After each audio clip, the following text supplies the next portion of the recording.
Welcome back to the Unmasked podcast. I'm Chris. I'm Kaylee. And today we have with us our first guest, Noah. Hi. He's joining us today to talk about the life that chose me. We're going to talk about how, when we started life, when we had a dream of what we wanted to be when we grew up.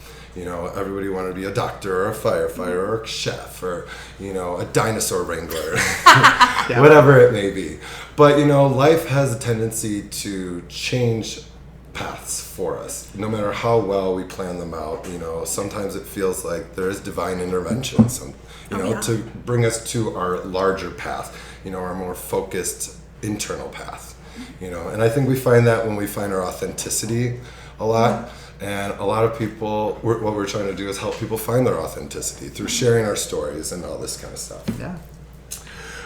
So to get us started, I'd like to talk about, personally, I started out wanting to go to medical school, and I worked my ass off, and years after years, I applied 3 times, twice, the third time I didn't apply, but I still tried. But it's like, you didn't get in, and then finally it's like, well, what am I supposed to be doing with my life? I thought this was my focus. And really, it's changed in so many great ways. It took me a while to find this path, but now we're helping other people help themselves, not just being like a one-stop, one-person, one-on-one coaching or one-on-one in medicine. I feel like it's broadened my horizons, even though I didn't see that from the beginning. So if you want to share a little bit about yourself. Sure. So where did you get started in life? What was your goal? Where was your dream? Ooh, okay. So I thought my goal was always to be a nurse anesthetist. So I went to nursing school. And, kind of a similar story to you. I actually didn't get in when I first applied. It took me another year. I had to reapply. I got waitlisted the first time. Didn't, I was probably 9 spots out, and I just didn't get in. So I had to reapply. And I was like, okay, I'm going to reapply because I know I've done the prereqs, I've done all the, shadowing periods, and I've looked at it. It looks like what I want to do. Fast forward, I go through school, I graduate, and then I go into the nursing field, and I'm about 5 years into it. I'm like, I don't want to do what I thought I wanted to do. Oh, no. It sounded, as I got deeper into critical care in the field that you go into for that, I was like, this is getting a little repetitive, and I'm a little bored. Interesting. And that's very interesting, too, because I found that's been very hard to find out what I want to do in my life, given the neurodivergence, the ADHD. It's like we need to be constantly a new challenge, constantly challenged. And stimulated, but not overstimulated. Exactly. But we always need something new to keep us glued in, or else it's like we check out. Yeah. Yes. But that's interesting. You'd think a nurse would be a perfect position for someone that is ADHD or that has to have constant stimulation. Yeah, and I think it is a good position. I mean, there's a lot of fields of nursing you can go into. So there are a lot of options. I knew I wanted to do critical care and work in the ICU kind of from the get-go. And so when I did that, after a couple of years, I started to get a little, again, bored and repetitive. So I started travel nursing. Okay. And so then I went, to other cities, other hospitals. So I was learning other specialties of the ICU, not just what I was trained in, because there's 7, I want to say, different subspecialties. Okay. So, I got trained in one, which is surgical and trauma. That's my background. Okay. But then I traveled, then I go to California, and I learned every other specialty there is. So that, for a while, kept me occupied. It kept my brain going. It kept me oh, okay, I'm learning this, and I'm learning that.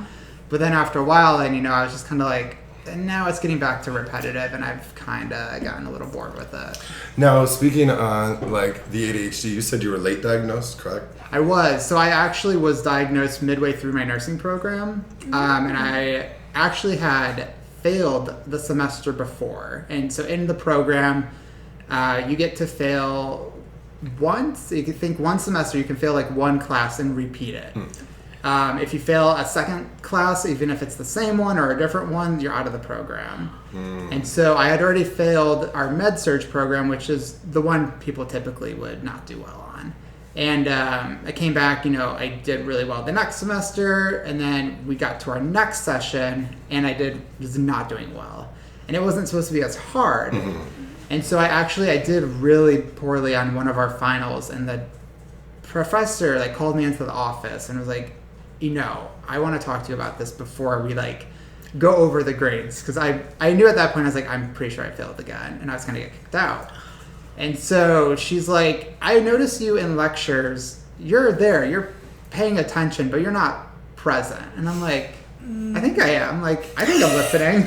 I'm sitting here, aren't I? Yeah. But, granted, these lectures can range anywhere from an hour to, 3 hours sometimes. So, sitting still and just listening to, being engaged. They're fascinating topics, but after an hour, you're gonna get bored. Right. And, you're sitting in a chair. It's likely not built for someone my size. It's not comfortable. It was built in the 70s. So, it's like... So, she talks to me and she goes, I've noticed... when I watch you while she's giving a lecture, which is kudos to her that she can give a lecture and pinpoint a student and be like, they're not focused. Yeah, out of a classroom of 80, she's like, I know they're not aware. And she goes, I noticed that you aren't really focused on what's going on. I was like, I think I don't talk, I don't text. I think I am.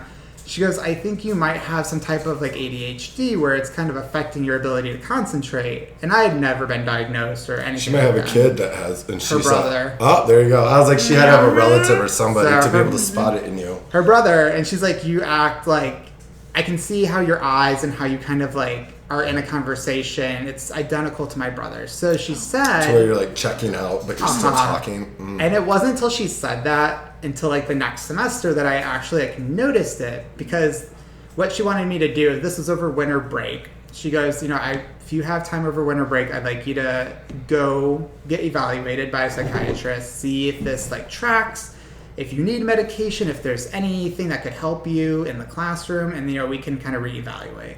So I went, I got checked out. I had ADHD and they put me on medication. I was on Vyvanse. That's what I take. Yeah.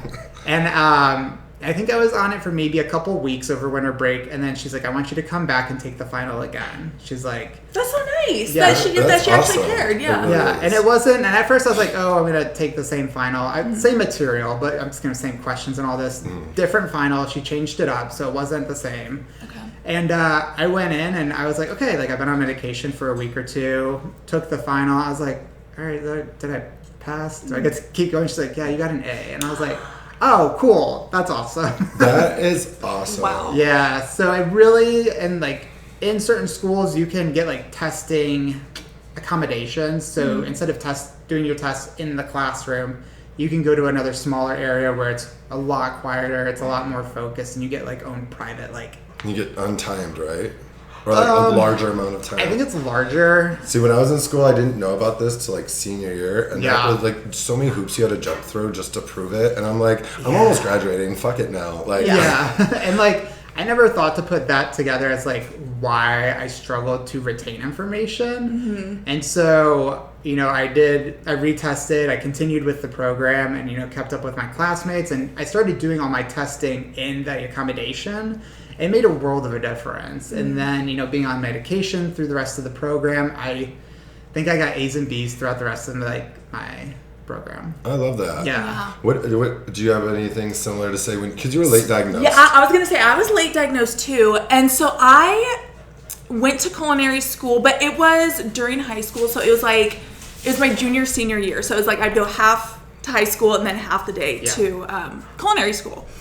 But I wish I would have gone to college, but I know unmedicated I could have never done it. But I didn't know I had ADHD at the time, so I didn't know why, but I just knew that was just a path that I just couldn't complete. I'm smart, but it's how you explain. Well, it's exactly where you learn based on what we're passionate about. Yeah, it's so hard. that's why I we did can't learn culinary what we school. don't care about. It's it's literally just driving a nail into a brick. And Right. it gave me kind of the emotional and just overall intelligence bandwidth to retain information and make energy and time for this and be oh, okay, I do want to actually, if I'm going to devote my career to this, I'm going to devote time to study. And something about it just made it click a lot easier. And I was bandwidth. I like that you said it that way because that's what it feels like. It just gives you more bandwidth to I wish I would have started medication or at least been diagnosed earlier so I would have left to go to college. But I am happy with where I'm at now, but that's kind of how I've just been all over the place with my careers because of likely the ADHD. Right. Because I started out as a chef right when I graduated, and I loved it. That's like my passion is cooking. But there was an instance where my manager at one of the restaurants drugged my drink, tried to sexually assault me in the fridge, and I just like immediately quit after that. That's and crazy. didn't go back to work. And it just put such a sour taste in my mouth about the culinary industry. So I never went back. It is a crazy industry. I watched The Bear, and it kind of gives you a it's better. exactly like And it's so like they're so intense. They're so aggressive. It feel gives you PTSD. Are all chefs just depressed and just hate their lives? Because it's like they put the anger into their food, and it's like then they turn out magic, and it's like I guess you just have to be so traumatized and just like stressed To out. turn And out usually they creativity. keep the people that, and I'm going to word this nicely because I was one of them, but they keep the people that don't maybe present themselves the best. They keep us in the back, in the kitchen, because we're able to kind of do what we want without being seen. And so I think just naturally sometimes, and it is a male-dominated industry, and so you do get a lot lot But those female Things chefs I back see there. in there, I mean, they're a lot. Like Oh no, female yeah. chefs. Maybe that's why, because they're hard asses. But I love that for them because then it's like yes. they bring the energy back to Oh, the yeah, male. if you're a They're woman, like, you "Oh, no, we're have gonna They match reflect you." it right back. Because I've worked at restaurants where you know there's lesbian women chefs, and I respect them because they don't, and they're small and they just take no shit. They're like, Oh yeah, you no. have to. Yes. I love it. But that kind of derailed my, and I also got pregnant. So I got pregnant when I was 18, had my son when I was 19. And so I was kind of in this period where I was like, what the hell do I do? I don't want to work in a kitchen again because, like, obviously what had course. happened. And then just the hours, late hours, holidays, weekends, it just wasn't good for raising a kid as a single mom. And so I was really stuck what to do. And I didn't have my degree. I didn't really have much background in anything else. So since then, I've just kind of like made my own jobs. I feel like you'll be able to like relate to this too, where well, I'm sure lots of ADHD people can relate. That if you look at our resume, there's not a lot of congruency. It's over the place. I worked at a smoothie shop, then I went to fine dining. I worked on a stunt show for 5 years, No way. traveling. You said you're a butcher too. On Instagram. And I need to hear about that. More like an emotional butcher. Oh my god. That was the play I was trying to put on that spin. Is like I used to be the emotional butcher. Oh my god. Oh my god! Somebody commented the other day on something. She's The like, autism "Control showing." is discipline," or no, "Control is power." And I'm like, "Girl, I'm not trying to say I'm trying to control people." She's like, but I took it so literally. She's like, "No, girl, control. When you have discipline, you have control, and that is power." I'm like, Yes. I don't know about you guys. Do you have Right. hard times like gauging tone through text or online comments? Sometimes. If I don't know them personally, Yes. yes. Yes. If I don't know texting them. you or someone I know personally, I can read it.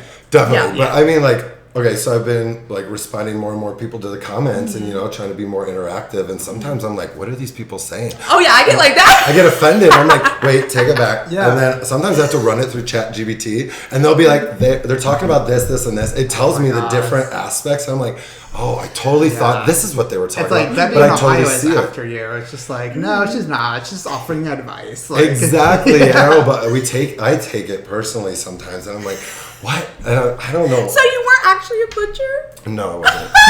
No. Plot twist? No. Oh my gosh, I am weak.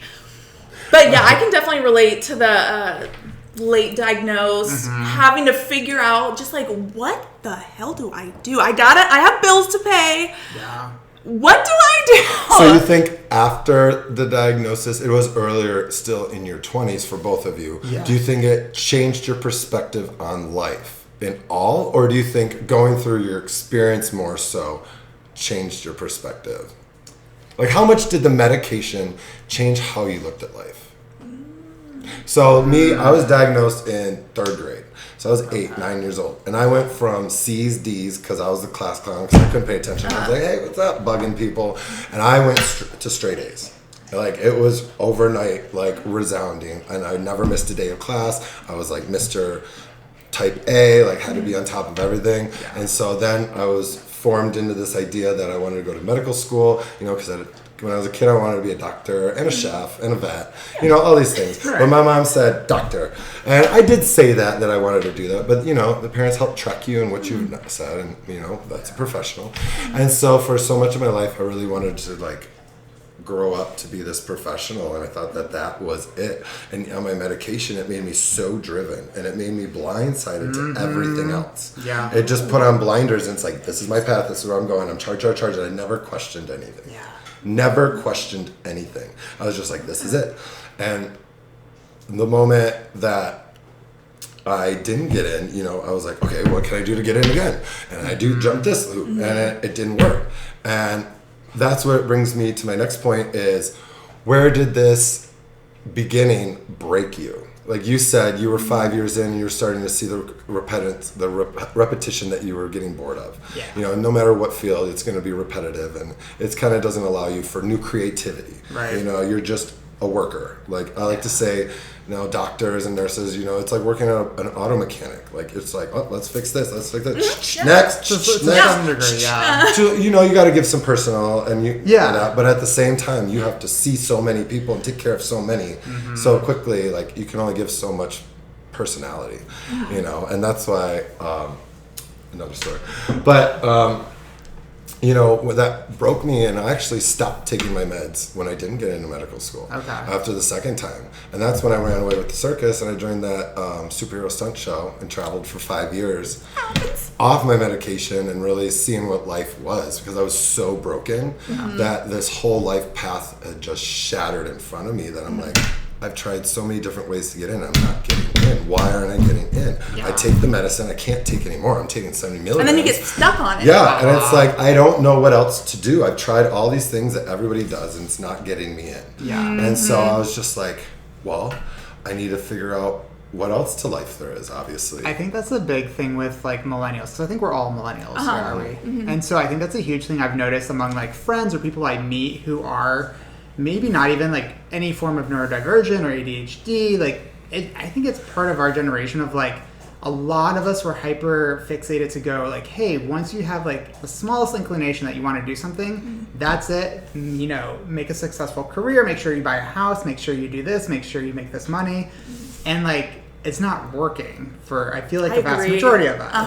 And I think a lot of us get so pigeonholed into a thing of the lack of creativity as a kid and growing up we weren't able to experience, and now we have adult money, we have adult time, and we're like, oh, I want to go do this, maybe not to build a career, but because I want to try it, or because I want to experience it. Our creativity doesn't die. Yeah. It actually is. Now we learn how to use it, and that's where we find that it brings us joy in our life, is where we can be creative. Well, that's how I got into social media, because I was like, okay, I don't have a college degree, I'm not going to work in a kitchen again, so what do I do? And I just started a food blog. So I was able to still use my culinary background, but I was able to work at home. And from there, I then kind of transferred over to growing my Instagram, started making money that way. And I've just been able to make all my money through social media. Yeah. Since then, just in doing weird things, just so many different things. And if I would have, as much as I love cooking, if I would have stayed on that path, I would have gotten so burnt out with the same thing every day. Just my mental health, I know, would have plummeted. And I know I would have reached a point where I can't, you can only go so far. Once you are head chef, yes, you can own a place and whatnot, but... And so I just needed something different. Yeah, Gordon, you have to go to the Gordon Ramsay level, or else there's nothing else. Exactly. You're just working at and so it was the Henry. I hate to though I love the Henry, but if I hate to say, if I wasn't sexually assaulted, I wouldn't be here. But in a weird way, everything crashing down on my dreams, it just opened up a whole new world where I was able to be my own boss never had to deal with any of that bullshit again. And exactly, here that's what I've done too. It's like I'm tired. I was so tired of living under somebody else's idea of what I need to be accepted, you know, to be included, to get to get even into medical school. I always blew my mind that it's like I'm wanting to struggle here. I want to get in. Just let me fail out. I'll pay you the $100,000 to fail out. Like just let me try. You know. But I'm glad everything I feel does happen for a reason. Now, what would you say was most pivotal to get you set on your now personal training and stuff? We'll go more into that as it goes. But so I had a big medical scare back in May of 2019. It almost ended my life. So a large part of that was like very physically debilitating. I wasn't able to walk is a good example. So I couldn't work, couldn't do a lot of things. And so working as an ICU nurse, like that was out of the question. It was for a while. Oh, that's really good. Yeah. And I knew like, it weirdly, like how you mentioned, like obviously you'd rather not be sexually assaulted, right? And you know, I'd rather not have medical right. But it weirdly kind of timed at a moment where I was working here in Phoenix, and I was talking to my partner Preston. I was like, "Hey, I'm getting a little like bored again. Like I've been here 3-4 months already, and like you know, I'll look at other hospital systems, but like." What do I want to do with this career? Because there are nurses who, you know, they'll work till their 50s, 60s. My mom, yeah. Yeah, and like kudos to them. They're some of the best nurses I've worked with, and they're amazing. But like, I tried picturing myself doing it, and I was like, it's not for me. It's not vibing for me. Like, I was in my 20s, and I was already getting burnt out. I was just, my body was tired. It's funny, even nurse anesthetists say the same thing. They hate it. Like, they're there, but, you know, I've learned that if you be an NP, like a psych NP, that's would be fun. Yeah. New crazes, new things, and you're just sitting at home and you're like, okay, next. Yeah. And like I thought about that too, and I'd worked with so many NPs, and I'd asked them, I was like, do you recommend the school? And like honestly, the majority I spoke to were like, no. Wow, really? Yeah. And it kind of depends, like for what reasoning? A lot of reasons, like right. what specialty you want to do. But depending on the state that you're in, some states will let you practice as your own provider, whereas some states you have to practice under a doctor. So if you wanted to like open up your own practice, you'd have to make sure you're in the state that would allow that. And there's a lot of like, you know, legalities. A lot of red tape. Yeah, so I was kind of like, I don't know about this. So, you know, I had years of, you know, rehab and just trying to regain my strength before I dove back into like, what do I want to do with my life? And I was like, okay, well, I know I'm passionate about helping people. I know I'm passionate about health, you know, being healthy, getting healthy. I was like, how do I find a way to make that my own career to where I can kind of make the choices myself, and I'm not answering to a corporate structure, whether it's a hospital system, a doctor's office, and I can kind of say like, you know, I'm not going to do like things that are illegal and be like, hey, you should take this drug because I think so. Of course. Like, I'm not going to do that, but I'm going to say like, hey, you know, let's talk about eating fruits and vegetables because that's good for you. My God. Sorry. Babies. We'll cut that part out. Wait, where was I? Do you want to pause real quick? Sure. I was just waiting. Sorry.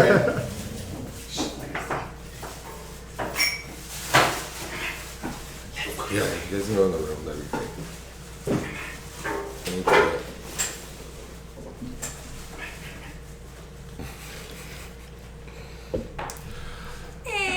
you. And Where were we? yeah, where did we start? Okay, so Let me get up just so we can see where it was, and then we'll know to cut it. 24 minutes. All right. So I guess medical scare then leads me into like, how do I take my passion, which is caring for people, Yes. helping people get healthy, stay healthy, basically avoid hospitalization with the knowledge I have as a personal trainer and as a registered nurse. I was like, how can I combine that? Yeah. So I was like, okay, well, I'll just be a personal trainer. And then, you know, if people want to talk about their blood pressure, their diabetes, their weight management, like I'm willing to talk about those things that are under my scope of practice as, you know, a nurse and a trainer. And obviously I'm not going to like work under a doctor until I build a business that requires me to. But, you know, there are ways we can talk about those things like, hey, what does your doctor say about checking your blood pressure? Is it high? Are you checking it often? Like, you can ask someone to like, hey, are you following what your doctor says? And it's good to have that accountability because some of the clients I work with ask me for it. They're like, hey, I do need to check my blood pressure twice a week. So I'll program it into their program to check off their list. Like, that's not hard to do. No, that's great. Yeah. And you're bringing more of a holistic approach to it, and that this is all encompassing. It's not, you're just not here to build muscle. You know, you're not here to just lose fat. Yeah. It's a whole body system that needs to be taken care of. And it's nice that you bring more of those aspects to that, because I feel like that's a natural evolution of, you know, if doctors are getting harder to get into or see for certain things, that leaves us with more responsibility on ourselves, especially with technology. You know, I feel like more responsibility is being pushed off onto the patient to take care of themselves for their own knowledge, so that you only go to the doctor when you need them. And that's what I've tried partnering with some providers here in Phoenix. I've kind of started piloting a program where, because a lot of doctors, you know, you go to the doctor's office like, hey, you need to lose weight, and the patient leaves and they go, all right, what do I do with that information? And so what do? They go to Google, they go to YouTube, they go to Instagram, they find whatever they can that they think will help, or, you know, there's no research to it.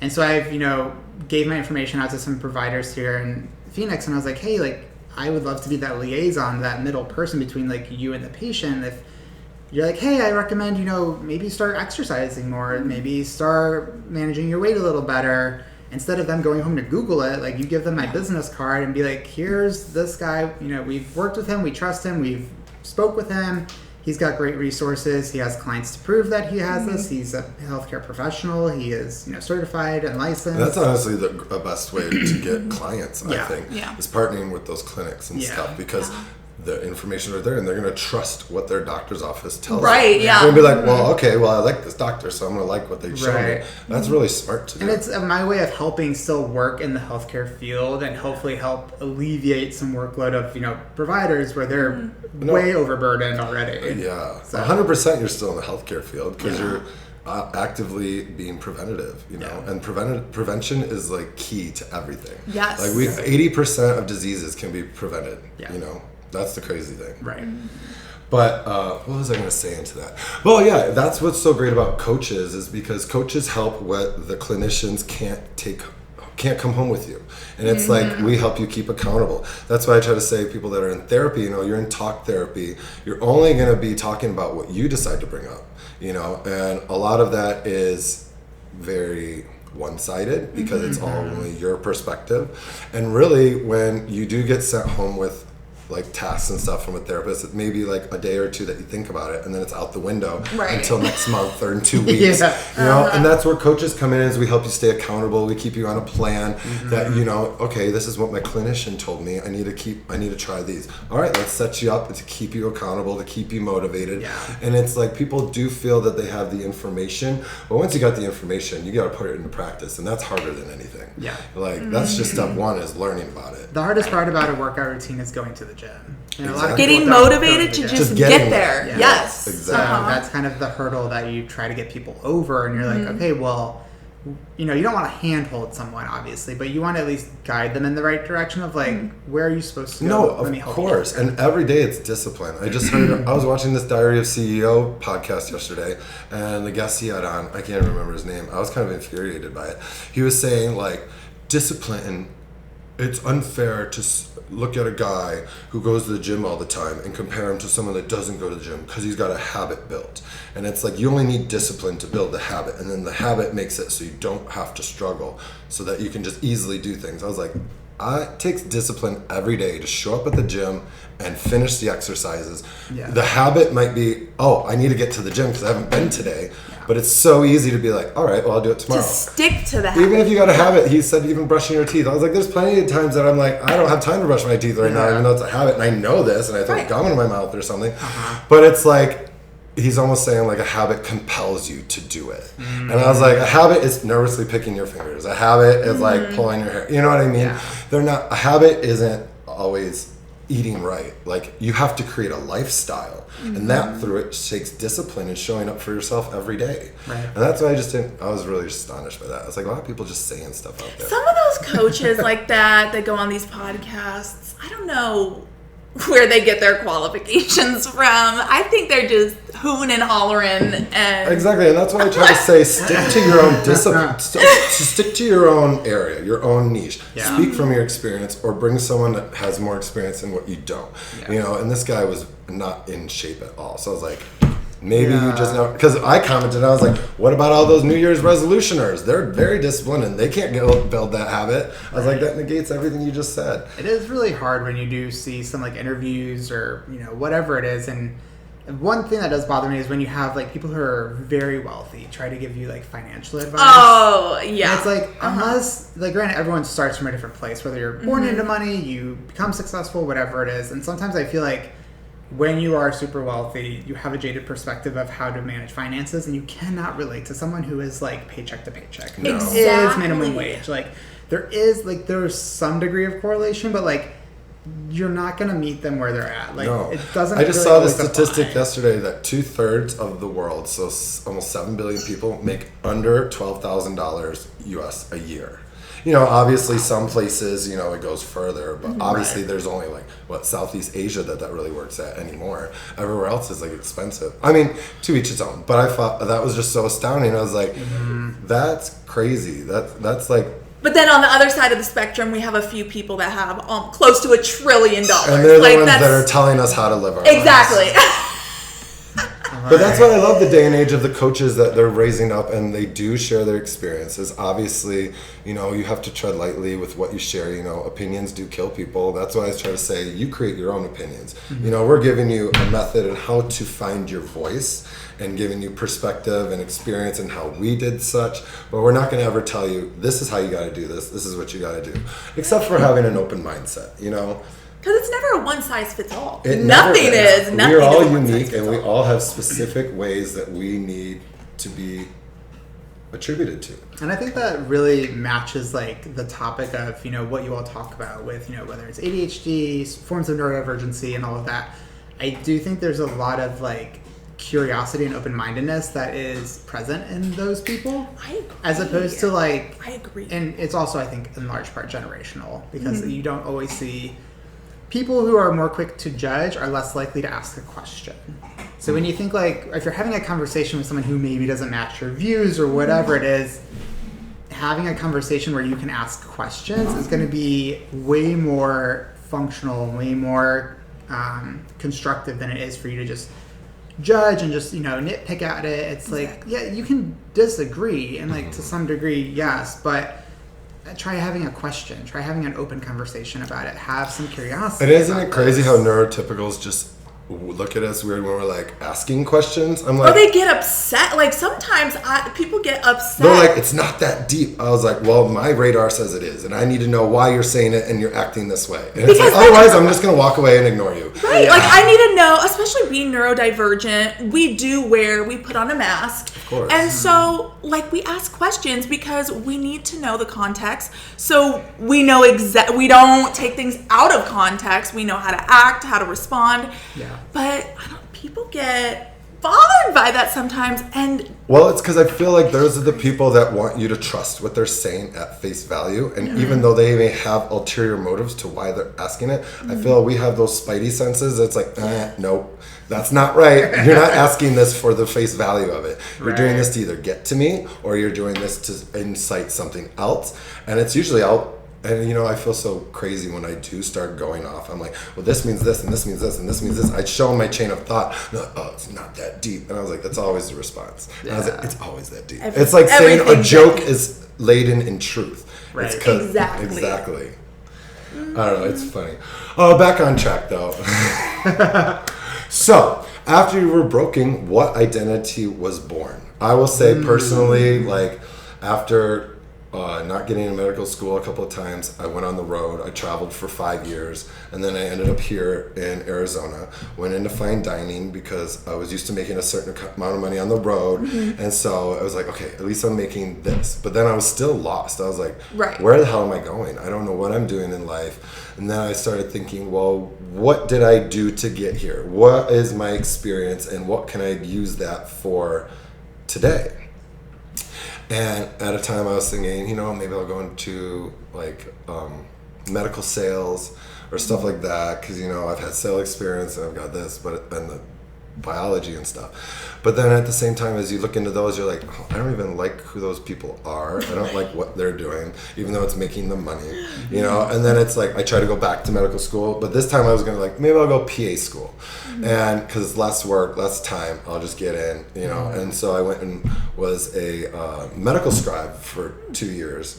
And I learned that I don't want to be a doctor. I worked at a multi-specialty pediatric clinic that saw like 15 different specialties. It's like a one-stop shop for kids that were born with, you know, like cerebral palsy and spina bifida, or severe autism, you know, any child that could not care for itself, that needed special help. You know, they would show up there. And it just showed, like, I thought that would be really cool and doctors would love it. And, like, even for them, the doctors are all trying to just invest in bet and trying to get out of being a doctor. I'm like, nobody wants to be a doctor. Why do I want to be a doctor? Yeah, and I think it's, like, hard to, especially when we're talking healthcare field, like, our healthcare system here in the States does not help us. So, and that's not to say that everywhere else has it figured out completely perfect, but drastically better than we do. Well, of course, yeah. I've learned that being a doctor, you got one arm tied on your back by insurance, the other tied behind the office of the whoever's running the place. And now certain laws. Yeah, and it's just seeing the frustration it was just to take care of a patient, especially a sick in-need kid. They're like, no, you can't have this treatment. You got to use this old, cheaper treatment because it could work. And you need to fail at this treatment before we try the treatment we know will work. Outrageous. And I'm just like, these are children. Sorry. I get really upset. No, please go off. Yeah. It got me so upset, and I was just like, I can't do this. I morally just cannot. I would hate my life. Yeah. You know? And so that really gave birth to, well, what am I good at? Oh, well, I've always struggled with mental health in a sense of trying to understand myself and try to understand people. Right. And then, you know, with social media, like ADHD and ADHD took off. Yes. You know? Sorry. I don't know why you didn't take her. But yeah, it's just like leads to. Sorry, I got distracted. Hey, baby. Usually they're a lot better than this, but they didn't get to go to the park this morning because it was like a steam shower outside. Oh, yeah. You know, we went for a walk and I was drenched. Yeah. For me, not to interrupt. No, go ahead. But what rebirthed, I guess, in my life after that happened was I got a lot more confident because I started posting on social media. This was back when Instagram was just taking off, so it was a lot easier to grow and get followers. And I started getting modeling gigs and started getting all this like random work and making all these connections. And it really helped just mold me into who I am today. Whereas if that wouldn't have happened, I don't know where I would be. Honestly, I'd probably be in jail, like if we're being honest. But yeah, it opened so many doors that I would have never even known about otherwise. And quite literally got me here. Like now we're here. And I'm doing what I love, and I'm able to devote the vast majority of my time at the shelter that I volunteer at. And now I finally do what I love. Yes. And my life is just filled with purpose and the authentic things that I truly want in my life versus just trying to pay the bills and sticking to something, a 9-to-5 that I come home and I hate my life, but at least the bills are paid barely, and then wake up, do the same thing. I just can't. With my brain, I just could not have done that. No, I know. It's its own depression cycle. Yes. You know? And even in like other positions I held, it's the same. You know, after a couple months, you're on autopilot. And you're like, I just don't want to be here because I'm daydreaming the whole time about what I want to be doing and where I should be. And they're like, you're not checked in. Yeah. See, I didn't realize that either. I was like, I can't tell people can notice that I'm thinking like that. I'm smiling. Yeah. I showed up on time. It's fine. I showed up. And I think it's part of the autism, but I have such a big issue with authority. I do. And so it's so hard to work under people for me. And when it's not professional authority, when people don't know how to properly manage. Right. Yes. That's that it. can be But they're still your higher up. Yeah, and it's like, I can, if it's authority and management where they're good at it. Yes, and they respect you, Yeah. you respect them, yes. It's a great vibe. There's the difference in that. It's when you feel the disrespect. Yes. For sure, and you're being talked down to. That you're like, who are you? We're like, we're the same age, actually. Yeah. So calm down. Right? And that's what I've learned too. It's like the identity that's born is still the identity of who I was, but now I'm not going to minimize myself for working for anybody. I'm going to create my own because I don't want to be told or pigeonholed or minimized. Yeah. And I think that's what a lot of us do get to is the fact that now we've learned and we've experienced, now we're going to go do it ourselves. Yeah. And I think as neurodivergent, especially like the ADHD, are more of the outgoing, like, fuck this society, Right, yes. fuck the system, We're I'm going to do it rebellious. myself. We are rebellious because we don't fit it. Yes. We just When don't we fit ask into those that. questions and You're looked down at, Yeah. you're like, okay. Yeah, I could never be just a lackey. I can't do something and not ask why. I have to know why and I have to deem it worthy. right. Or else I'll be like, God damn, why are they making me do this? Oh, no. This is not my job description. Or that's Right. when I actually do dissociate. Yeah, when I'm just checked out. But it's kind of funny to see. It's like we do change, but it's more like we come into ourselves. Yeah. Yeah, I think We a lot of stop times letting we people go back. dictate. Yes, and I think a lot of times we go back to our original likes, hobbies, passions, and we figure Nailed it. out how to make those work Yep. versus what we're told or what is expected of us. Because I know for me, sorry, I'm like hogging, but I have to get it out before I Do forget. it. Get it out. Like for me, I have always been passionate about animals, and I remember ever since I was 4 or 5 years old, my dream was to marry a doctor, and I would be a vet, and we would move to Africa, and I would rescue all the safari animals, and he would take care of. We'd like live in a village. That was like my dream as a kid. That's cute. Not married to a doctor, but maybe someday that'll still Yeah. happen, right? Any doctors out there? But obviously that dream went out the window because I wanted to be a marine biologist and all this stuff that needed college. Couldn't do that. But now I'm able to get back to my roots and devote my time at a dog shelter and doing that, which gives me so much purpose, even though I'm not paid for it, but it gives me so much purpose and just helps motivate me in my other areas of life. Yeah. I think it shows you, and for people who have ever wondered what their passion is, and I think that's such a huge thing. As you get older, I think, once we go through, whether it's college or 20s, some area around there where you're like, all right, now what's your passion? It's like, for some of us, I just did my passion for 4 years of undergrad. Is that not it? Yeah. No, like, surprise, it's maybe not. And so, I've had some friends that I've talked to who are in professional careers that is their passion. And I'm like, kind of a little envious because not everyone can say that. Right. And something a good friend of mine has said, he's like, if I didn't have to worry about like bills, money, anything like that, like I would do this for free. My mom says that about nursing, and I've never understood it. She's one of those Not many people who people can say clock it. in and just loves it. Yeah. And I think that's a huge thing. Like, But some people want to be needed. Some people want to be caretakers. That's what they get off on. Yeah. But whatever her reason is, it could Right. be specific. But there's so many reasons why somebody does something. Yeah. Mm-hmm. But I think that's great too, because like you said, you're not getting paid, you're volunteering, but it fills that part of you where you're like, I love it. Yes, I love and it. it motivates you in the other areas. So I do find financial success in other areas because mentally I'm taken care of there. Plus I meet connections and all that. So It's filling your cup, not draining it. Exactly. And so you can almost go there for a refresh. And you're like, I just need a half day here. no, I need a I do. something. Yes, Yeah. exactly. So it is really nice. And I think that's something a lot of people struggle with is like creating a little space just to kind of do something like that fits, maybe the old you or something. Yes.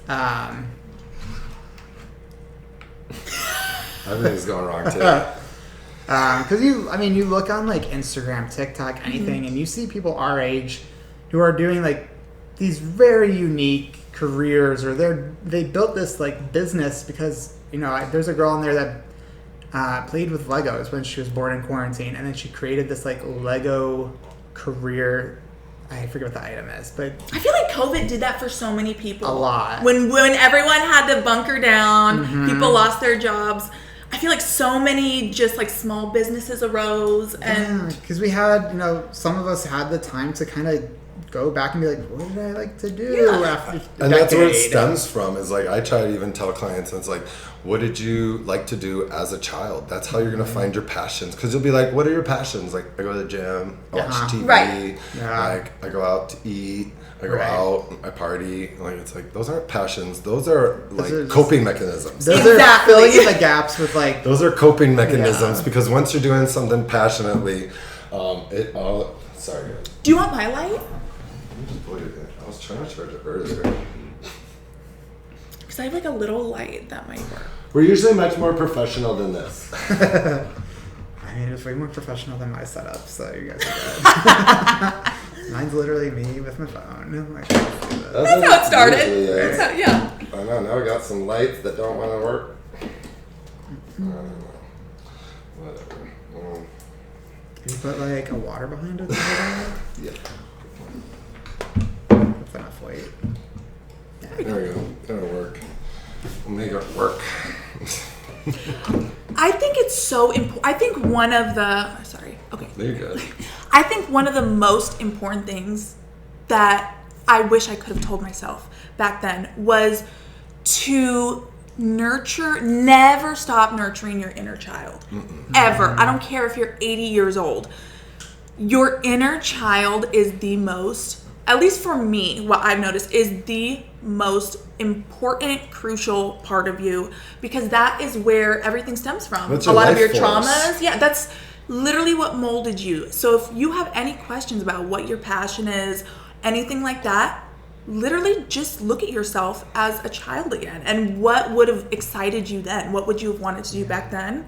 And then turn it into a career now. I mean, think of like people in like senior centers. Like, what are Yeah. they doing in their free time? They're knitting, they're Yes. coloring, they're Yeah. playing card games. All right, so I just saw today like that senior, they're like senior influencers, I love it, yes. There's a group of 5 gay guys or some other old women that are in the are older okay. senior citizens. So now they have a senior content house. And Yes, I saw I an follow it. advertisement. I have heard of I that. saw the advertisement. I sent it to my aunt who's 80. And I was like, look at this. She's like, I don't understand why they're acting like children. And I'm like, blah, blah, blah. And she's very Why serious. not? And I was like, because this is what keeps you young. They've had Yes. 80 years of their life to do whatever, raise their family, raise their grandkids. Nah. This is their time. And it's like, why spend it doing nothing when you're still able-bodied to do something you've never done before? Yeah. Go be a fool. Go be fun and like a child.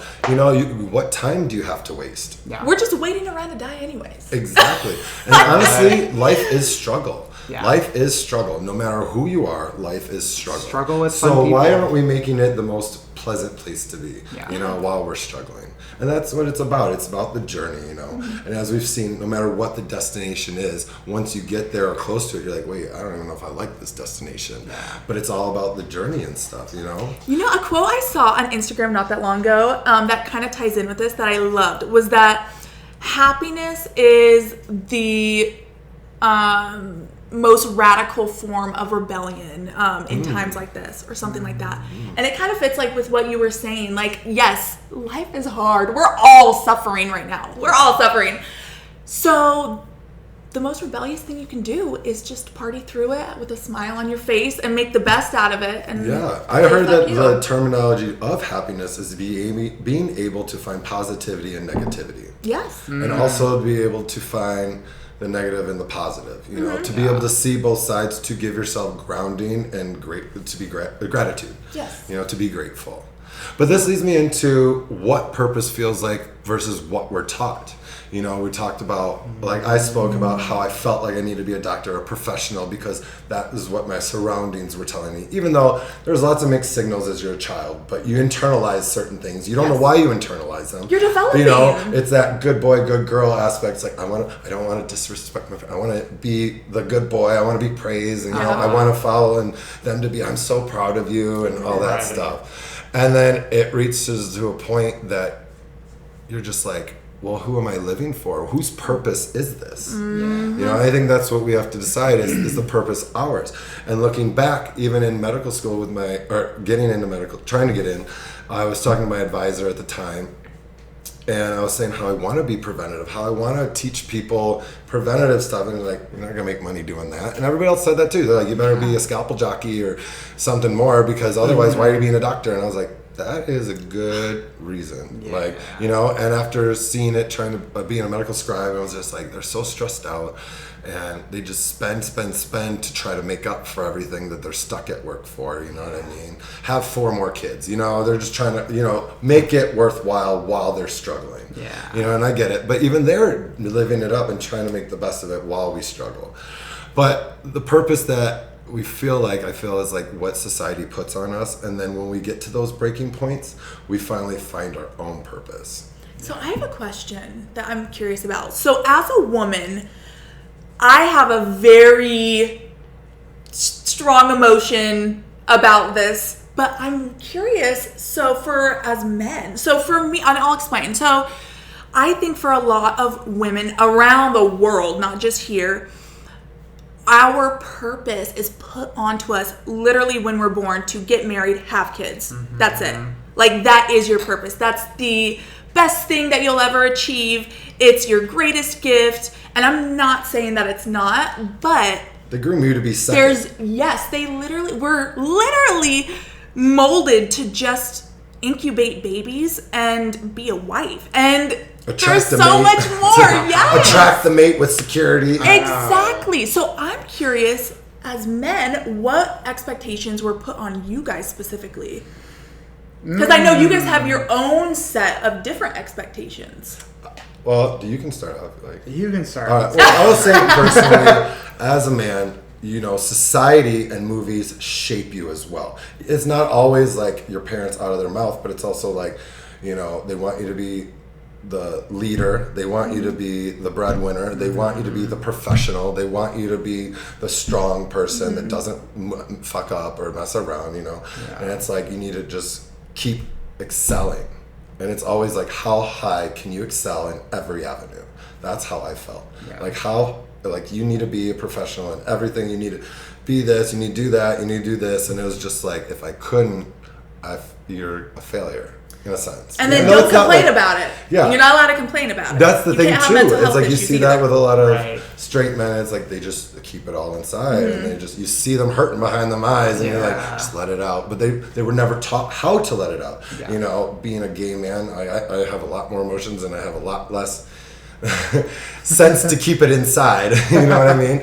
I will let people know exactly. I don't know if that has to be gay or neurodivergent, but maybe a little bit of both. I think it's better. But it's like, I have these feelings and I can't hide them, and I need to understand them, but no one's explaining them to me. Yeah. And I think that is a huge part. Like, there's almost no room. You're not really given room for error, but I think that goes for both men and women. Right. You're not really given room for error depending Yes. on what it is you're kind of being shaped to do. You know, I'm firstborn, so you're, you know, at the beginning, you're kind of like the trial and error child. So, Like, yeah. all right, what are you going to do? And so you're kind of like learning as you go, but like whether your parents are going to guide you or not and give you information or help you. And then if like they do help you, are you financially constrained to them? Do you have to then meet their standards because they helped you? So I think See, my parents always pushed me to be better than them. They're like, you're so much smarter. You're going to do so much more with your life. Couldn't that- You're going to be so much better and Yeah. stuff. That was always instilled in me. So I think that Which can innately almost made. turn toxic. I think Yeah. that's what it did. Is like, okay, I need to do this. I need to be better. I need to help my parents. I need to help my family. I need to strive, and that's really, I think, what stressed me out. And Like, I know they had, I'm not trying to say they didn't have good intentions. all best I know intentions. that was the best Because we don't want to intentions. undervalue our children. Say, Right. it doesn't Because matter. I think We that's want to great. motivate them. Yeah. Yes. It's the opposite. Sorry, I know my parents don't watch this. But my dad is the opposite, where it's almost like he's in competition with us. Oh. And so I do appreciate that, but I could totally see how it could, when taken too far, also be toxic. It's one of those things that I ingrained as a child and just internalized and just made that my identity. That I need to achieve, that I need to impress, that I needed to do better, Right. to raise our family up, you know, and that's the pressure innately or actively instilled that was in me, you know. And I think that's what it depends on your parents, obviously, because obviously I see a lot of I don't know if this is like a Midwest thing. Where are you from? Midwest. See, and like I noticed more people on this West Coast. Everyone's just like, I'm just doing my thing, and the parents are like, hey baby, I love you no matter what. Drastically just different. do your thing, honey, I love you. And I'm like, my parents are complaining that I'm doing this, and this, not enough, or you know what I mean? It's just like. It's so astonishing to see the differences in parental, and it's based on geographical almost. Oh, huge. You know? Generation, geography. Yes, and it's so crazy. With, like, you know, building a business, because, you know, we get clients, like, I'm sure your parents probably ask, like, oh, like, how are your clients? How many, have you gotten any new clients? And low-key, they're trying to ask, like, are you doing okay financially? Yes. Are you making enough money to support yourself because you decided to start a business that... For them, starting a business wasn't an idea. That was not a thing. It wasn't, you know, it's very taboo. And to some regard, it's still a little taboo. You tell even people our own age today, like, oh, I started my own business. There's, like, still, like, a 10% cringe where they're like, yes. is it going to be successful, though? Like, But is that like a projection?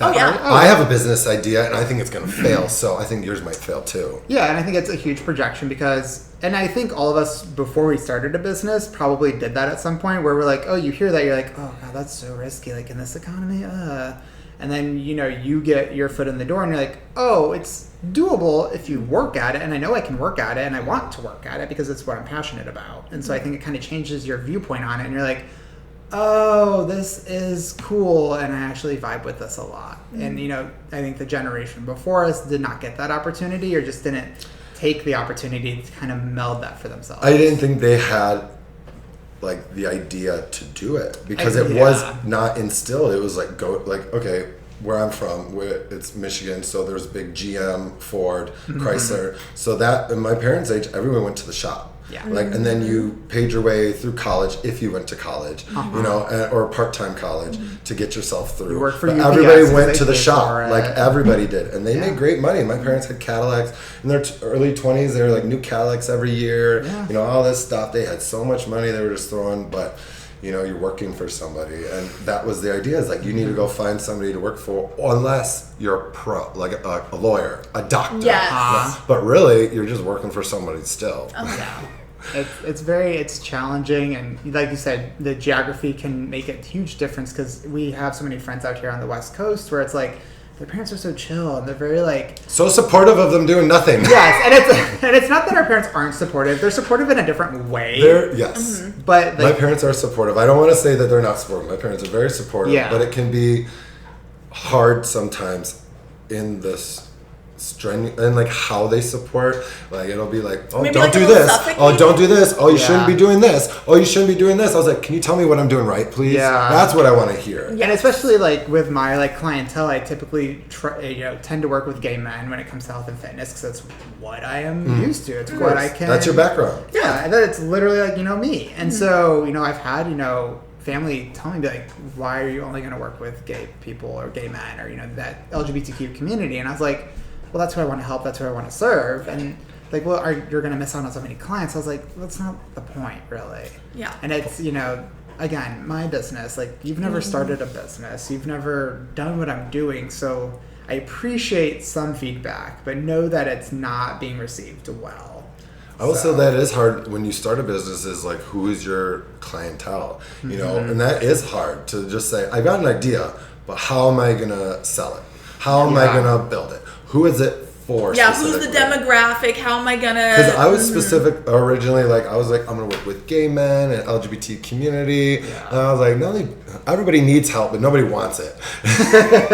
Everyone thinks they don't need it, and they can do it on their own. So I was like, you know what? I'm just gonna start broadcasting. If you listen and you help yourself, then great. Otherwise, I'm not here to force you to do anything. And that's, you know, what I've learned with that community is like, because we have had to be independent and build ourselves up and take care of ourselves, because no one taught us how to be gay, no one taught us how to be trans, no one taught us all these things that we've had to learn by ourselves through trial and error. And I think that's why we are so willfully independent to our detriment.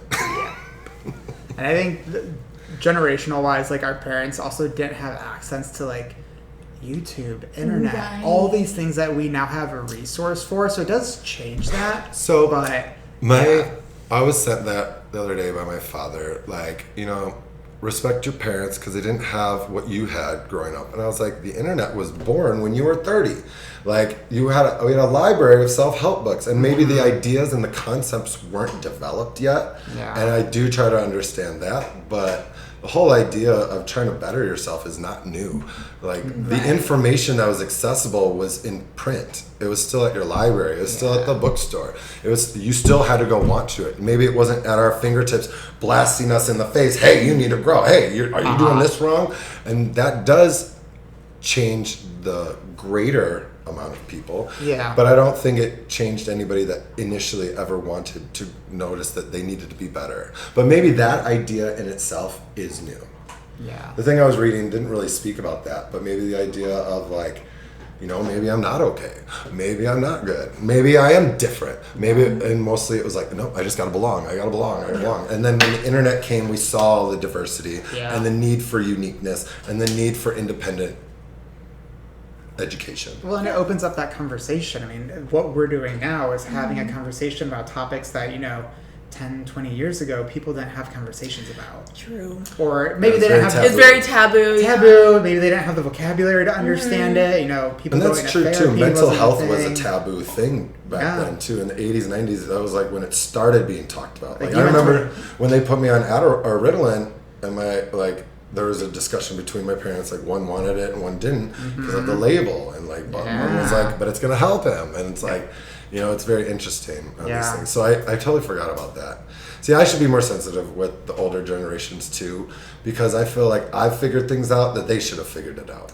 And it's easy to kind of think that way too, and I think that goes for all of us, on our different experiences that, we experienced something, I'm like, how has no one figured this out yet? That was so easy. Or that, it took me a week of like, I don't know, doing meditation and yoga, but I figured it out. Yeah. How did no one else do it? I was like, well, everyone's doing a different journey and everyone has other things going on. So I think it is easy for us to kind of forget, like, oh, they have a different life. And I think all of us can say, like, we try to ask that they think that of us. Yeah. But we have to remember to think that of them as well. So I think it can be really hard. And as, again, open-minded and curiosity conversations arise, you want to remember that, but it can be tricky. No, definitely. And with everybody I feel that we come in contact with, it's like we all are going through our own struggles, and everyone is blissfully ignorant until they're educated. You know what I mean? They don't know until they know, and I try to say that about, and even myself, I'll get upset. I was like, I shouldn't be this upset about this. What am I missing? It's like, why can't I grab this concept? Why is it still perturbing me? Why don't I know everything? I don't like it. I figured this stuff out. Why can't I figure this out? Yeah, exactly. And that is an interesting part. But that's what it's also born us into, is that our new identities are these people that are in constant growth, in constant evolution. We're no longer, I'm the master of this craft and I'm going to do it till I die. And if anybody needs anything, I know how to do it. Yeah. You know what I mean? It's more like, I don't know anything, but what I do know, I want to help other people learn so that they can come up too. And like you said earlier, like your mom could do nursing till she died and stuff like that. And it's like, I could do this for free for the rest of my life because the feedback I get from seeing someone figure out their own shit and then succeeding in that aspect, and then I don't hear from them, but I see them growing online, it is so rewarding. And I'm like, I don't even need money, because money will never make me feel like that. No. $1 million will make me feel like that. Well, I got the $1 million, but it's been gone. Because the money will come. That person will continually grow, and you've helped them through a patch that was just their stuck point. Yeah. Yes. And it's like so healing to see them like teaching a man to fish, and then they go feed their family. You're like, and then so we'll figure out then how to make money where this is all we have to do. And so that's how neurodivergents do it. We just find what we like, and then we weasel our way to make money with it. Exactly. But what I've learned though, the trick is just staying dedicated. Yeah. The dedication, we can't let our neurodivergence get in our way when things aren't going our way, because we're so quick to be like, if we're not perfect at it, I'm out. I'm out. If I didn't get an A+, next thing. Yeah, right? on the next one, bye. Forget about it. But it's really showing us in our entrepreneurship that we have to continually show up for us. It is a 24/7 job when it's your baby. But honestly, I'd rather be obsessed with this than having to work for 5 hours under somebody else. And it's not my idea. It's not. I have nothing. I I'm don't being care about micromanaged, it. everything. Yeah. I can't do that anymore. I try to go do these like little jobs, and I'm like, I can't do it. I was like, I'm meant for more. I can't be tied to the dust. I can't move backwards. Yeah. So how did neurodivergency shape you? Do you think? Oh yeah, that's a good way. Like, how do you think it played into who you are today and your evolution and your path? Like, do you think it kind of helped shape you into how you got here, or have you never really thought about that? I don't know if I fully have given it like a day's worth of attention and kind of like, okay, what did it shape about me that, I really noticed? But I do think specifically that experience in nursing school where I almost failed out, that's probably like the key moment of like, oh, I don't think like other people, or oh, I don't work like other people. And so especially, working inpatient, every nurse has like their own little way of doing something. Yeah.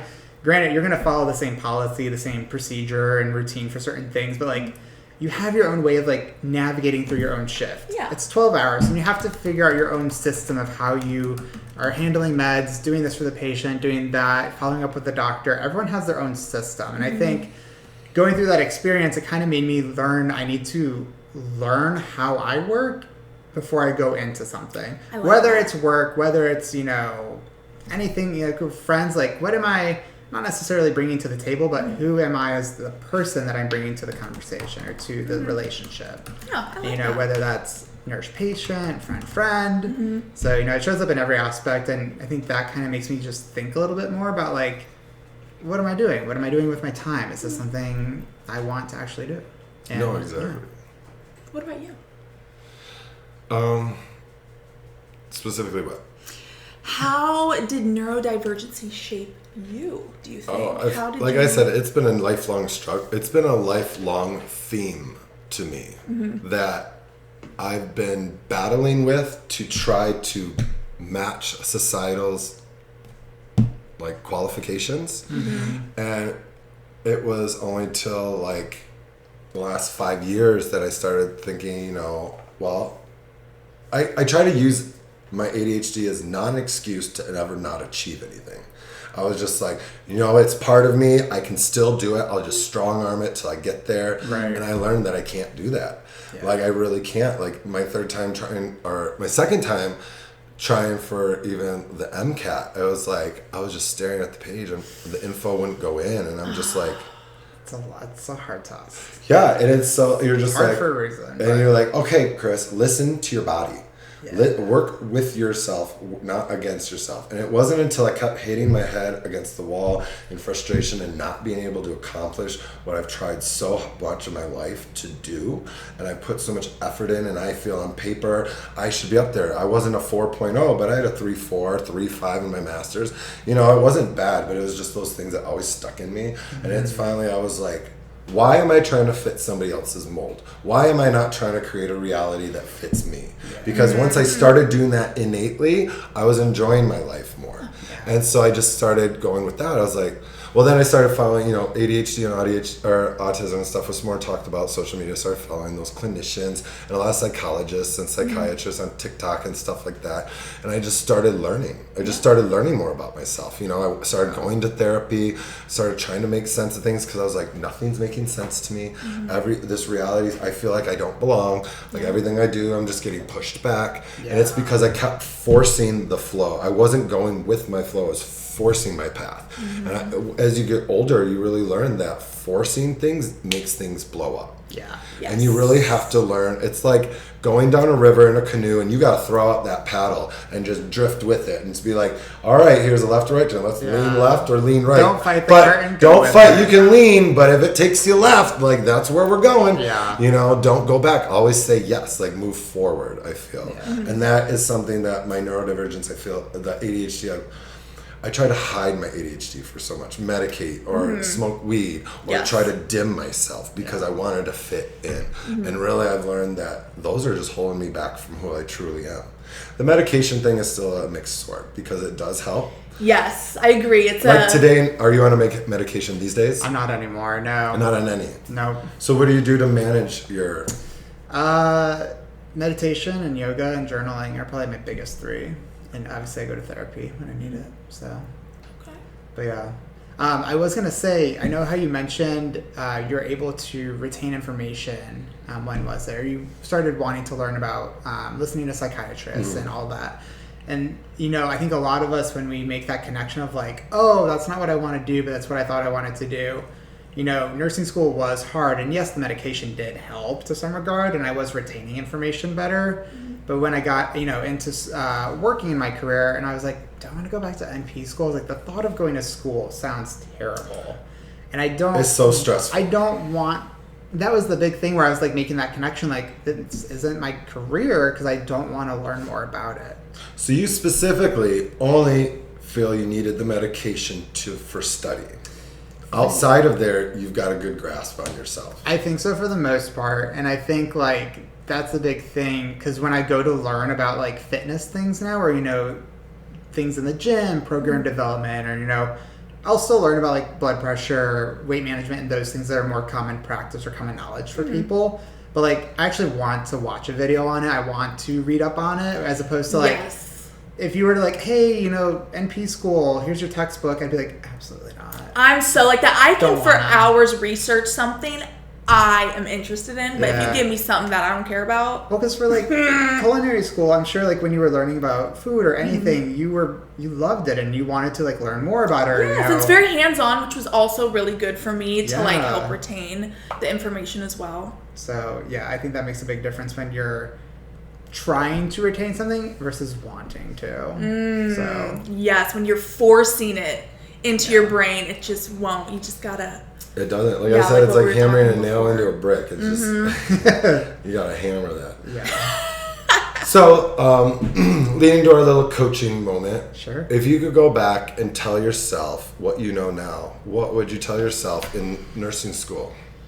Oh gosh. Okay, so. Or before you, even before or during that, maybe that semester you failed.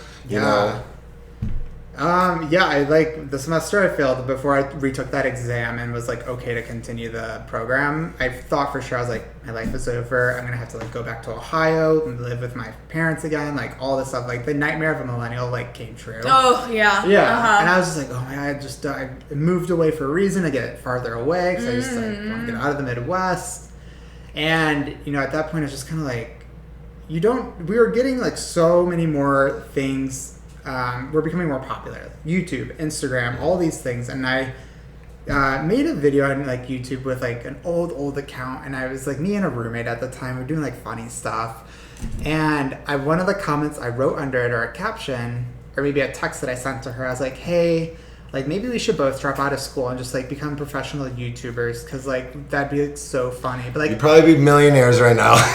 Billionaires. Billion. You'd probably be touching a billion. Because we were making. That is at the beginning of it. Right. 15 years ago. Oh my God. This is back when like, oh my gosh, I cannot think of his name. He has the glasses. That's not helping. But he's a really popular like YouTube person. This is like right as he like I think started. Okay. And like it was kind of becoming like, again, starting a business, starting a passion or hobby. For us back then, it was taboo. We'd look at it and cringe. It didn't seem viable. It didn't seem real because like, there was no proof like there is today. Yeah, right. And of course at that time it's the 2008 recession. So I think a lot of our parents were like, hey, get job security because financially everyone is struggling. So you go and you're like, sure, like healthcare is job security. And so, yeah, like I think about that comment a lot. And I think I texted it to her a year or so ago and I was like, we would have been just like stupid successful. So what would be your advice to yourself that you say follow that initial, not force yourself where your path was ending or like where it was pushing back instead of moving with your flow instead? I think with that moment, there's a lot of judgment because a lot of us maybe weren't developed emotional and maturity. A lot of self-judgment, yes. Yeah, whether it's self or it's imposed on other people, you see, again, someone doing something where you have no history of it, you have no experience of it, but I'm going to give judgment because everyone has a voice on the internet, so yay. But so I think looking back on it, it'd be like learning to have a more open mind and a more open viewpoint of things like, what is this as opposed to why? A growth mindset, not a limited mindset. Yeah, and I think, when people are able to achieve that or have that moment, you're able to do so many more things with your life, and it doesn't mean you have to become a millionaire or billionaire, but you can just become happy. You can find success just become doing happy. anything. You find things that fill your cup, like volunteering. You find and I do workout classes for free because again, it fills my cup up because I just like doing it. Yeah, and I'm like, that is, something you wish you would have developed years ago, but sometimes, again, what we've talked about, that journey, sometimes you have to take it to get there. Yep. Yeah. I know. It's like, it reminds me of that phrase, like, if you do what you love, you'll never work a day in your life. And I was told that as a child, but I was like, I don't know what I love. Like, yeah, exactly. I can't make money doing what I love. Not many people at 16, 17, 18 are going to be like, yeah, I know that I want to be a astrophysicist. Right. It's not always the most common thing. I know, but it is fun. Like, it took these big breaks in our lives to allow ourselves to take chances. It took the explosion of your reality, essentially. Like, everything you held true, like, for me specifically, it did, when that goes to shit, you're just like, well, what was I doing? Why was I doing this? What was it all for? Yeah. Is this really where I want to be? It's like you get woken up almost, out of that matrix state that's like, whoa, where am I? Why am I doing this? And I feel like we see it in other people now that we've done this part. Yeah. You can see it in your friends. You can see it almost in strangers. Sometimes you're like, I know there's more for you. I just want to shake you. That's what we're trying and to say that you can give them permission to do it. I know. Take 10 minutes and just snap out of it. Yes. Come on. Yeah. I know, and I find that with a lot of my clients, but a lot of them, you try to push them to money, security. They've built themselves up and they can't not have an income or they'll lose it. And so a lot of people have built themselves into these corners that they can't just start stuck. doing. Yeah. But then I try to say, you can always take a step. Say, you could do this with some free time, just be creative into whatever you love and just take it step by step, and maybe someday that earns you a little side business income, and someday you grow that and you can quit your other job. It doesn't have to be, I can't do this because I won't make money. It's like, no, you just gotta learn how to schedule yourself better. You gotta create that creativity time. Yeah, it's true. I think, especially in America, I think we have a huge phobia of being homeless and Not an all addiction of them. to money. Not all of them. And an addiction to chasing money. And I think we've all been conditioned since birth to behave that way and to put that on a pedestal, and that's our main goal. And we have to somehow snap out of that. Yes, money and finances and paying your bills, that's all important.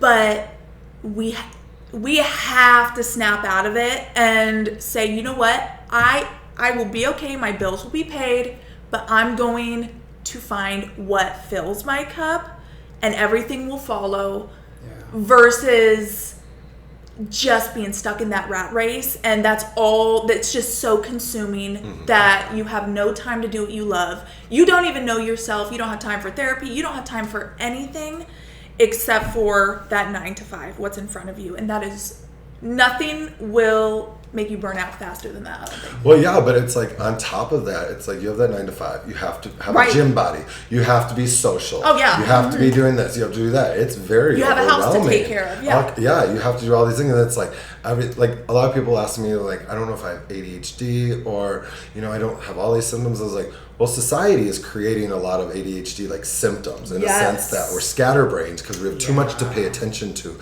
We were never supposed to, or meant to have all these responsibilities and to have all this knowledge and this awareness. That's why we're all anxious and depressed. Yeah. And it's really getting your mind off of everything but yourself. Yeah. You got to take care of you. Stop worrying about other people. Stop worrying what other people think of you. Stop worrying what people are going to say if you do this or what their judgments are, you know? It's like, it's not your life. It's my life. And this is what's working for me.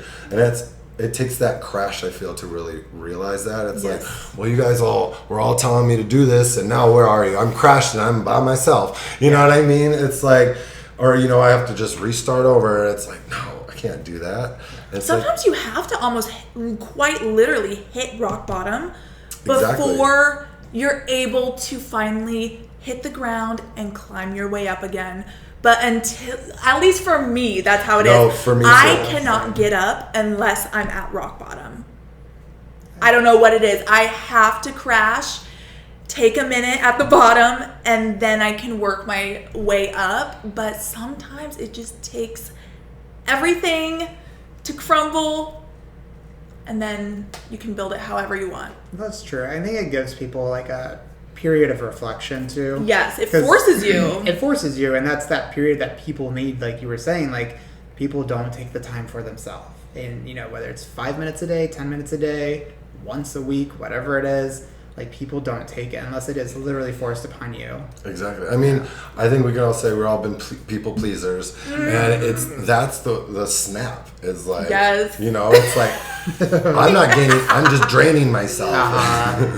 And you're like, I should be happier. That cup has been empty for Why years. is no one pleased? I know, oh, yeah. it's And then you so snap. I know. This has been a good episode. I know. This Thank you for coming on. Thank This you for is so having me. interesting. Yes. All right. So we're gonna start doing like a fun question to ask our guests. Okay. I was trying to look up some.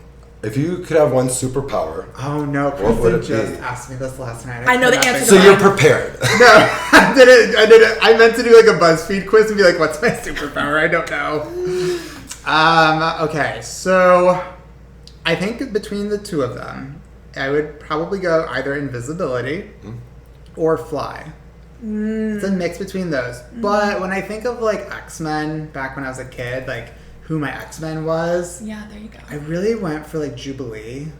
She's actually like an Omega mutant too. Iconic. I know. Okay. She is So- awesome. She can control all technology. Really, I was they kinda they nerfed her in that. Yeah, do that So I was like, from a kid, I just like, you know, gay. The sparklers coming out of the hands. I was like, that's me. one. Gotta have it. Gotta have it. So like, I love Jubilee, but then you know, I think between invisibility and flying, I think those are great. I Yeah. love that. See, mine. What's yours? Talk to animals. Communicate with all animals. I think that'd be. Oh, And then I'd have just an yeah. army of creatures. And that That'd be fits cool. you. That fits you so well. Though. I love it. See, mine was back in the day. I wanted to be Rogue because I loved how she could borrow everyone's powers, Yeah. but also there you like replenish her. Because I thought it was cool that she could be anybody, and it's like kind of this idea of like you get all these different perspectives of who these people are, and it's like I always wanted to be in other people's shoes, I guess. Yeah, that would be that's a mine. good So it'd be one. like I've to never heard to borrow people's powers. Plus, you could have anybody's powers. That You'd is be like like, a ah, I That's got like the power." ultimate. Yeah. Gotcha. Exactly. And I guess it was the ADD me. It's like I don't know which one I would. Right. Like, I want to know. Also, really, once you said that, I was like, oh, that's a really good one. But she was also Rogue, and she was dating Gambit, and I was like, yeah. who I also thought was 'Cause attractive. Gambit is- is so hot. I was like, Let's talk about Channing Tatum as Gambit real quick. wait, Did you see Wait, that? what? I haven't No. seen that, but I love Channing He was at the Tatum. end of the last. What movie was it? We just saw it. He's in it. They show Gambit, and he is Gambit, and they're gonna make a Gambit movie, and it's gonna be him. But his accent is so off. He just kind of mumbles. He's like, "Hey, sir." Just there for the looks. But I'm excited to see the mutants come into the Marvel universe now. Yes, me too. Because that's what they're doing. Okay. They've got the rights back, so now they're intertwining them through these little end movie clips or like the series on Disney. They like intertwine them. oh, okay. I'm a Marvel fan though. I am too. I'm a Marvel I'm so nerd. like behind on it all, so I try to catch up when I can. But I'm like, there's so much. There's to catch so up on. much. I Like know every that- day, That's a full-time there's something job. new. Yeah. It Yeah. is. It is. And Disney's doing their they rewrite things too. Like I've noticed in their episodes, they're fun, but they're making loopholes and stuff so they can make more movies. Like, this is not how it goes in the comics. Yeah, like, well, if we need another million, we're gonna add this. Exactly. Another season, so it's fine. I was gonna say that movie, The Marvels. I don't know if you saw it. It was I did. It was literally like, what is this movie? And they're just Okay, I was gonna say I did not like it. I did not like it at all. I was like, this movie is just tying plot points and tying things so they can create more movies. Exactly. I feel like that's been a lot of them lately, though. I'm kind of like, all right. Because I think they want to do more series. I've been hearing. I did like the Loki series. Yes, I loved love it. I named my cat after Loki. I I love loved Loki. it. Loki's I one did of my too. favorites too. Now we're just all over the place. Well, see, it was good. I like ending on something fun. You know, we're all nerdy. True. We all had childhoods and where we all thought we could be some superhero. Yeah, and I mean, Still Pokemon might. aren't real, so I had to go with, X-Men, which is the next closest thing. X-Men were my thing. Like Yeah. X-Men, I loved as a kid. Yeah, it was just like Jean Grey. Come on, Phoenix. Yeah. Oh, I also Storm. You can't forget Storm. Oh no, Storm. Storm's the Omega OG. I think it was like honestly between Storm and Jubilee, but like Jubilee, I was just like, oh, the firepower, yes. But, Storm. I like your choice. Storm is amazing. She's like one of the bossest yeah. characters there are. And I hear she's getting a series and a movie and stuff, so they're, Oh, really? they're casting for her. I don't know if they've already cast her. It's going to be interesting, but I thought the Cynthia Erivo, she'd be a good Storm, just because she's like that punky, she's got that bald look anyway, so she fits the easily vibe. have Yes. I don't know who they're going to pick, but I'm excited.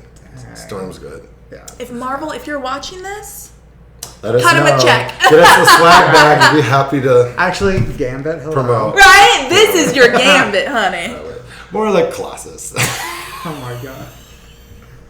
Or you could do like it'd be cool to see you as like the Beast switching between like blue and regular. Ooh. It'd be fun. Or if you did, I could also see you as Cyclops. No, that's Jake. Jake's Cyclops. All right. He's already caught it. Yeah, he's Scott Summers. There you go. Okay. I always wanted to be the Scarlet Witch. The The Scarlet Witch. I asked ChatGPT what my superpower would be, and it's like That's what I need to you do. would be a mix between Scarlet Witch and Mantis because I could impose, like, I tell people what to do, but I also control reality. It's like I was like, yeah, that would be fun nowadays. That's who I would want to be, like, Yeah. to be able to push people. Be like, no, you don't want that. No, do this. Actually, turn left. Give me $100,000. See you tomorrow. What are you saying? Sleep. Anyways. Oh, that's so That would be funny. But Scarlet Witch is great because she can. There in the comic books, there was one time she snapped her fingers and said, like, no more mutants, and all the mutants disappeared. They were all gone. They never existed. I never All the mutant X gene. I do. What if I that's watched. our current reality and we just don't know it? Right? I've had those thoughts. Whose reality are we in? I know. Give me some shrooms and I've had those thoughts. Well, thank you so much for coming on Thank our you for show. having me. It was Do you want to so shout out your fun. Instagram or anything Oh like yes, that? shout out sure. all your yeah. Okay, so I'm on Instagram. You can follow my business, Body by Bernard. And then if you're in Phoenix and you want to come to the workout class, it's Sweat Phoenix.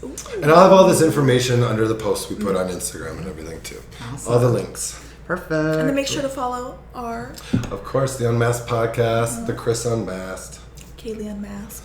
And we'll see you guys next time. Thanks for joining. Bye. Bye. Bye.